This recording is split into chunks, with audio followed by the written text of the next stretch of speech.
flamenco ukulele, that classic Spanish guitar sound. Well, in today's video we're going to learn how to take that and put it on the ukulele for your first flamenco ukulele lesson.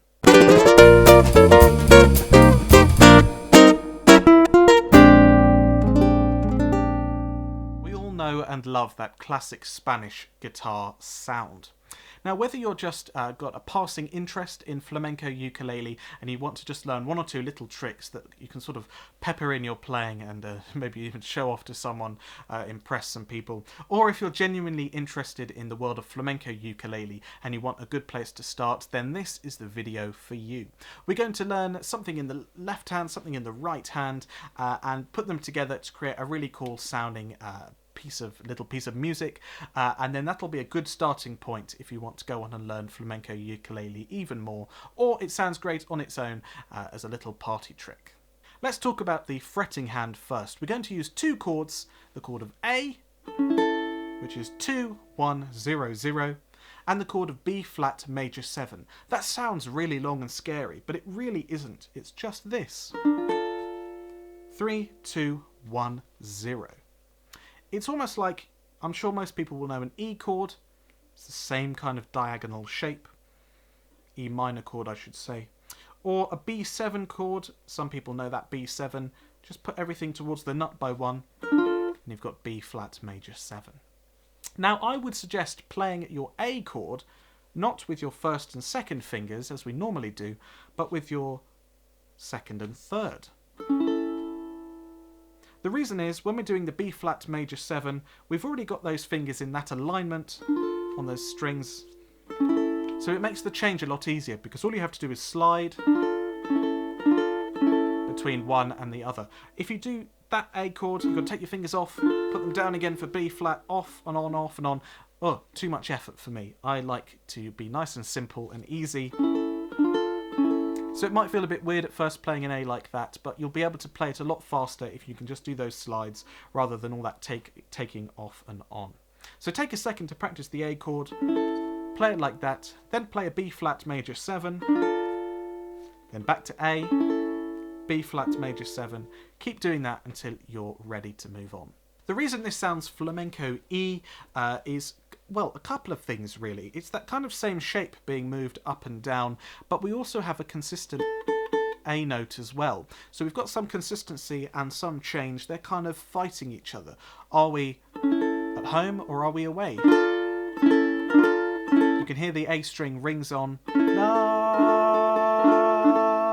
Sounds at home there, and yet sounds really foreign in that chord.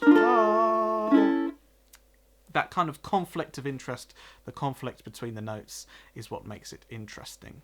And as well, the movement on the other strings is parallel. We don't often see this in a lot of music.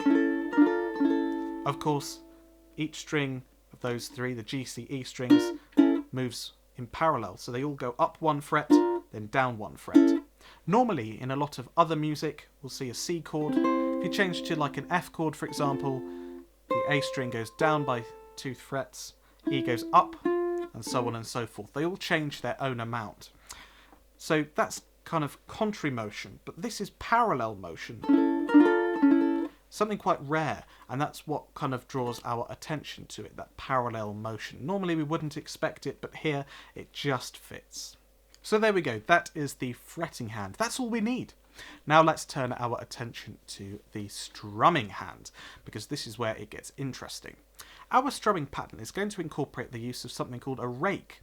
You might see this come across being described as different things, but I know it as the rake, and it is where you're going using all the fingers to strum.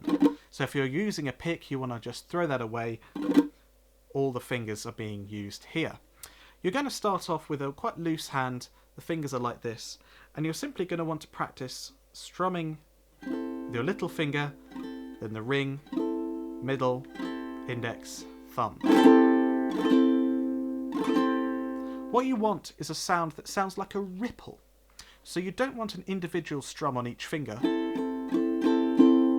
1, 2, 3, 4, 5. You want them to sort of flow consistently, but you still want to be able to distinguish that there are different fingers. You don't want to just strum with all of them at the same time. That's one sound. We want somewhere in the middle. That ripple effect. Practice this motion. You do want to use the wrist. You want to guide the fingers down. Don't neglect the wrist. But as you do, open the fingers up. Allow the fingers to actually make their own movement like this. Start with a closed hand and open it up as you go down.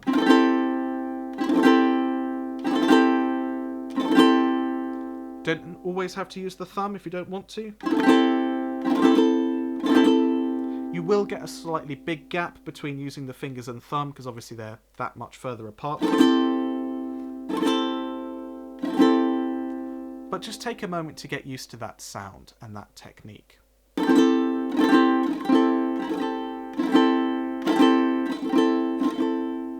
Again, think about the wrist, think about the fingers. It's a bit of a balancing act, but you will get there eventually. Just try and practice it to a beat. Do it with me now, just on an open chord, no fingers down if you don't want.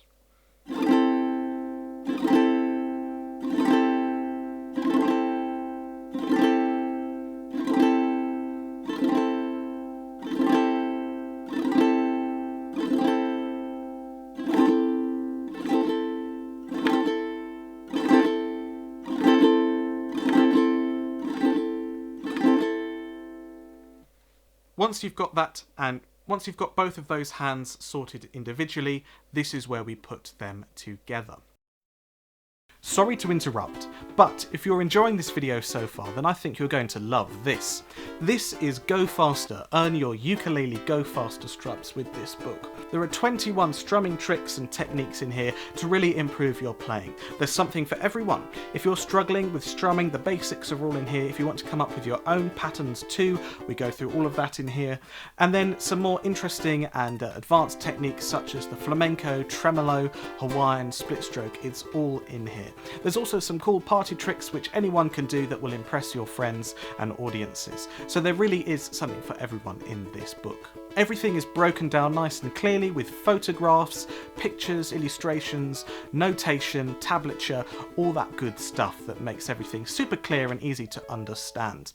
We've also got some video links as well, so you can play along with the 7 original pieces of music in here. This book is now on its 3rd print run. I've been blown away by the response to this book, so you better get yours now to see what all the hype is about. So that's my book, Go Faster. You can get your paperback or ebook using the links in the description. That'll take you to a site where you can pick up your copy in just a minute or two. So what are you waiting for? Head on there now to get your copy of Go Faster and earn your ukulele Go Faster stripes today.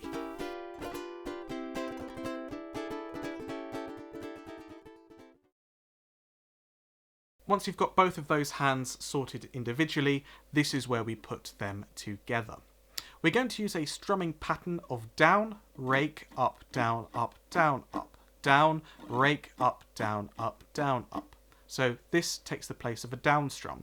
Down, rake, up, down, up, down, up. Do that on the A chord to start with, remember with our different fingerings. Down, rake, up, down, up, down, up, down, rake, up, down, up, down, up, down, rake, up, down, up, down, up. If that's too fast for you, do use the playback setting in the cog settings in the play bar below. Speed it down, practice at your preferred tempo. You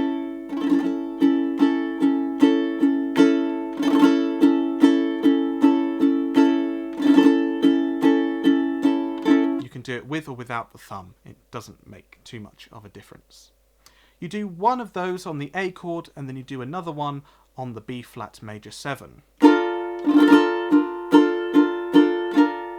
And then back to the A chord again.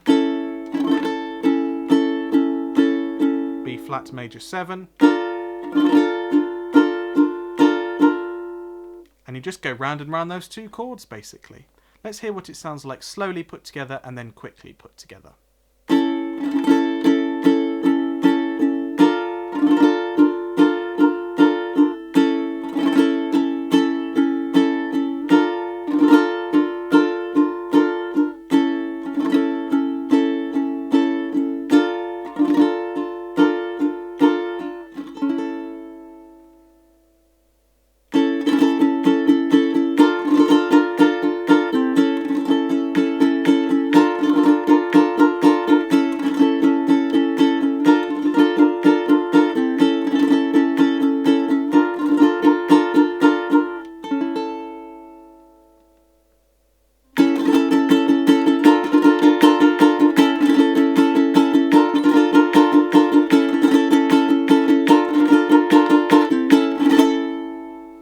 You could perhaps finish on just one rake on the A chord. Okay, that was a strum and a rake.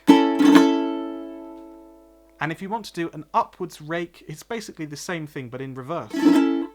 So you start with an open hand, use the little finger first, bring the fingers up with the wrist and close the hand. Like that as well. If you fancy an extra challenge, try that.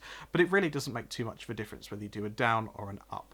You find this technique used a lot in, obviously, flamenco music, but that crosses over into a lot of other music as well, especially on the ukulele. You find people like Tamani Gardner and Jake Shimabukuro, that sort of sound, trying to use a more traditional technique to create a more modern sound. So it is a technique that is very much alive and well today. So worth nailing and worth thinking about what makes those chords sound so exotic as well, and maybe find other ways that you can create that sound if you want to use that on different chords.